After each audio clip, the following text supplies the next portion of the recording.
నమస్తే. ఇన్నాళ్ళు నన్ను సపోర్ట్ చేస్తూ, ఎంకరేజ్ చేస్తూ మీ ప్రేమను నాకు అందిస్తున్న ప్రతి ఒక్కరికి కృతజ్ఞతలు.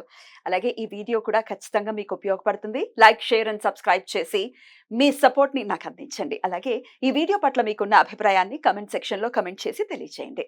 ఇప్పుడు వీడియోని చూద్దాం. నమస్కారం. రేపటి విశిష్టతని ఇప్పుడు చూద్దాం. రేపు 4వ తారీఖు మార్చి నెల 2025వ సంవత్సరం మంగళవారం.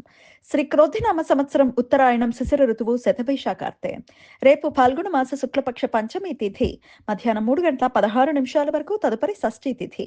భరణి నక్షత్రం రాత్రి 2:37 వరకు, తదుపరి కృతికా నక్షత్రం. ఐంద్రం యోగం రాత్రి 2:07 వరకు, తదుపరి వైధృతి యోగం. బాలవకరణం మధ్యాహ్నం 3:16 వరకు, కౌలవకరణం రాత్రి 2:01 వరకు, తదుపరి తైతుల కరణం ఉంటాయి. సూర్యుడు కుంభరాశిలో శతభిష నక్షత్రంలో సాయంత్రం 6:40 వరకు, తదుపరి పూర్వభాద్ర నక్షత్రంలో సంచరిస్తాడు.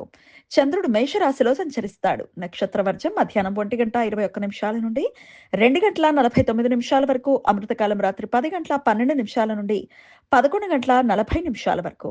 హైదరాబాద్ ప్రాంతం వారికి రేపు సూర్యోదయం ఉదయం 6:32 సూర్యాస్తమయం సాయంత్రం 6:23 చంద్రోదయం ఉదయం 9:31 చంద్రాస్తమయం రాత్రి 10:53 అభిజిత్ ముహూర్తం మధ్యాహ్నం 12:04 నుండి 12:52 వరకు. దుర్ముహూర్తం ఉదయం 8:55 నుండి 9:42 వరకు, మరలా రాత్రి 11:15 నుండి 12:03 వరకు. రాహుకాలం మధ్యాహ్నం 3:26 నుండి సాయంత్రం 4:55 వరకు. గుళిక కాలం మధ్యాహ్నం 12:28 నుండి 1:57 వరకు. యమగండం ఉదయం 9:30 నుండి 10:59 వరకు.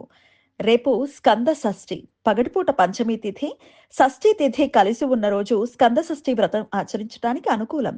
షష్ఠి తిథి సుబ్రహ్మణ్య స్వామికి ప్రీతికరమైన రోజు. ప్రతి మాసంలో వచ్చే శుక్లపక్ష షష్ఠి తిథి రోజు భక్తులు ఉపవాసం ఉండి సుబ్రహ్మణ్యేశ్వర స్వామి ఆరాధన చేస్తారు. మంగళవారం కృతికా నక్షత్ర కలయిక ఉండటం వలన సర్వార్థ సిద్ధి యోగం రేపు రాత్రి 2:37 నుండి ఎల్లుండి సూర్యోదయం వరకు ఉంటుంది. ఈ సమయంలో నూతన వ్యాపార ప్రయత్నాలు చేయడానికి, కొత్త పనులు ప్రారంభించడానికి అనుకూలం. రేపు సూర్యోదయం నుండి మధ్యాహ్నం 3:16 మధ్య కాలంలో అత్యంత వినాశ విధ్వంసకరమైన జ్వాలాముఖి యోగం ఏర్పడుతుంది. అది పంచమి తిథి భరణి నక్షత్ర కలయిక ఉండటం చేత ఈ జ్వాలాముఖి యోగం ఏర్పడుతుంది. ఈ సమయంలో చేసే ఎటువంటి పనులైనా ప్రతికూల ఫలితాలను ఇస్తాయి.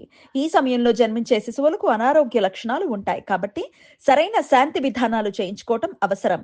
నిరయన రవి పూర్వభాద్ర నక్షత్రంలో సాయంత్రం 6:40 ప్రవేశిస్తాడు.